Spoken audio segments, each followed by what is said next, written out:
Hello everyone, welcome to my YouTube channel. My name is Dabira. Today I'm going to be making a soft glam makeup look. If you're new here, please subscribe to our channel and do not forget to click on the notification bell. Thank you. As usual, I love drawing my brows first. I make sure to follow their natural shape as I draw them, and I draw them a little bit above the brow bone.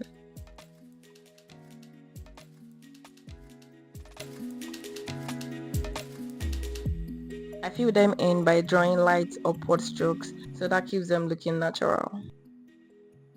You can clean and correct anything that needs correction. At some point I used to be like, don't let me touch it before I go and spoil it. But now, I'm free. And now I'm concealing the brows. I'm using a lighter shade of concealer for the lower part because we are trying to highlight the brow bone. And I took my time in smoothing out the concealer. Over here, I'm using spoolie and wax to flatten my brows. If you have a fuller brows, I would advise you brush it downwards first, then brush it upwards so the wax can get everywhere and keep it flattened all day. Over here, I'm using my shade of foundation for the upper part of my brows. I make sure to say this in almost all of my videos. The upper part of the brows only need to be neat and clean. It doesn't need any highlight. So you can use your shade of concealer or foundation. And over here I'm powdering the lower part of my brows, and I'm using the shade of powder that matches the shade of concealer I used. And over here I'm applying shadow primer. I'm using my hand because it makes me feel like I have control over the quantity I'm applying. Over here I'm applying ash brown shadow on my lid, thinking it would be dark enough, but it wasn't, so I went in with deep brown instead. Can you see the movement of my hand? I dabbed it on the outer corner first, then I brushed it inward and I made sure it wasn't touching my crease area. And on the outer corner you see I'm brushing it upwards.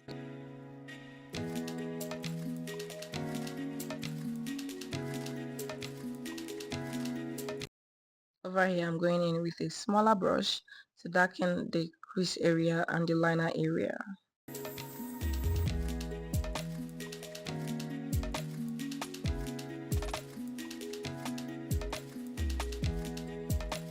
She's feeling herself.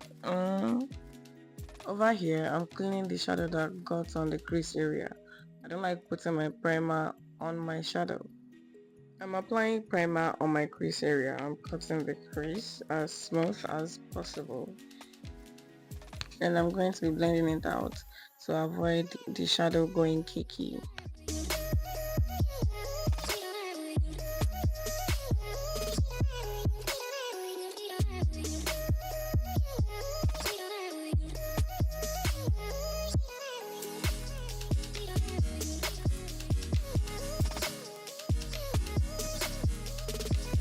At first I didn't know if I should add wings or not, but I ended up adding wings.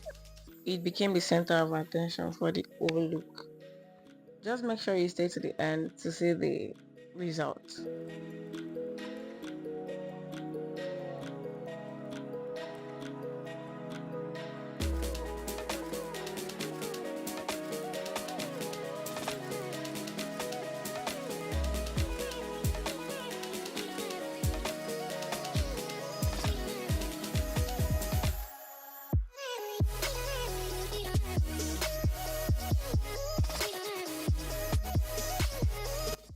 Whenever I'm doing Cutcrease shadow, after cutting my crease and using my primer, I just dab the shadow on it, except it is needed. I don't really blend unless I'm using two or more colors. So over here I'm dabbing my shadow in. Over here I was still doubting the look. Will it give me what I want? Will it not give me what I want? But after cleaning the wing and making it sharp, I got satisfied. See that smile. And over here I'm trying to darken the top part of the crease area.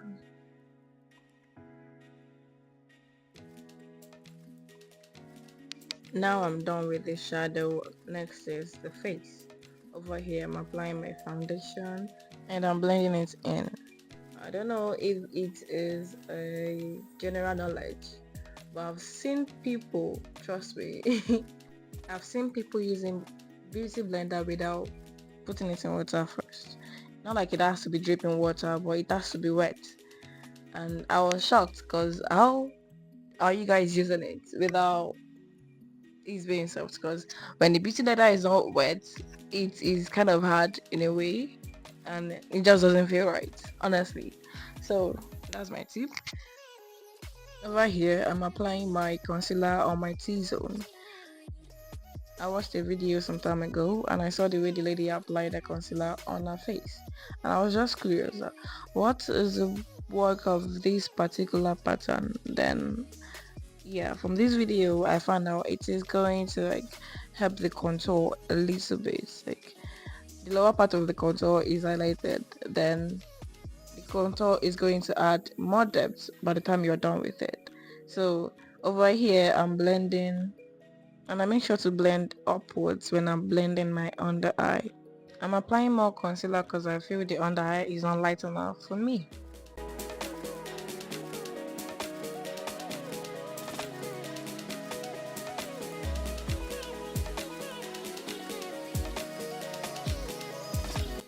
Next, I'm powdering the under eye to lock my concealer in place. I'm using a lighter shade of powder. I'm basically using the shade that matches the concealer I used. So I do this before I set my face. And I powder all the concealed area, meaning the T-zone.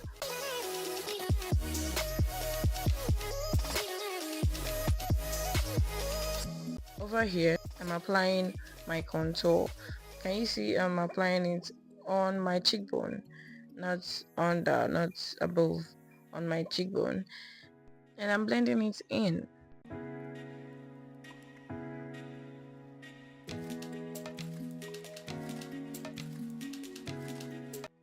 I'm contouring my forehead as well, and I want to chip something in. The shape of your face and the look you're trying to acquire determines where and how you conceal your face and how you apply your contour. I believe you're not to apply it just because you saw an influencer or a makeup artist doing it that way.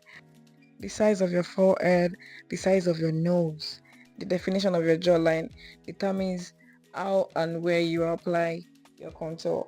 Don't worry, soon I'll be making a video on how and where to apply contour based on the shape of one's face. And the blush I'm using is for my lip palette. Next, I'm setting the concealed area. Setting the face prevents your makeup from creasing, and it prevents it from settling and gives it a smooth and long-lasting finish. Next is the lip makeup. I love to overline my lip a little bit, just a little bit, to give it that full lip illusion. And I have a thing for nude lip combo, so that is what I'm doing today as well. Over here I'm trying to blend my lip makeup so as to avoid harsh lines.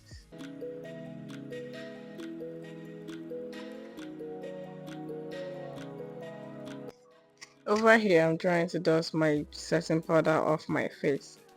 And remember, setting powder takes your makeup from 2 to 10. See, can you see the effect of setting powder? After dusting it off, and I'm going to be powdering it with my shade of powder, and this is looking flawless and vibrant. I like what I see.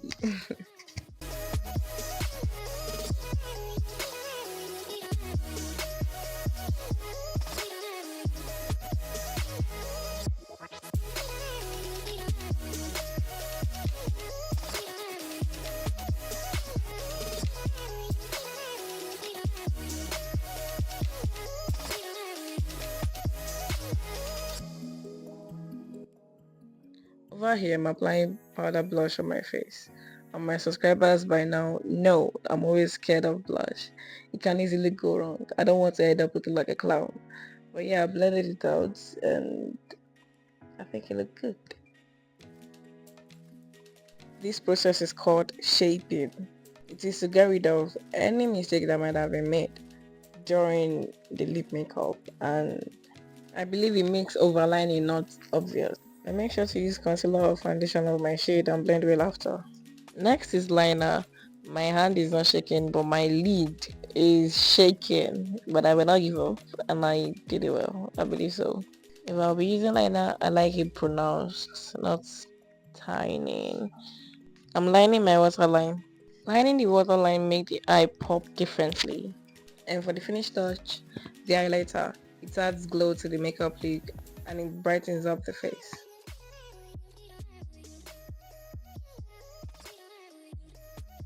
And this is my outcome for today's look. Uh, this is Cutcrease and it's also nude and it's giving everything that I need to give. I love this look, honestly. This can go for Owambe, this can go for your office look, this can go for everyday look. I would rock this to school, to work, to church.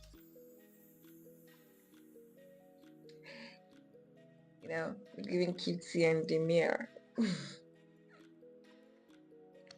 If you're new here, please subscribe to our channel and do not forget to click on the notification bell. And please give us a thumb up. Thank you.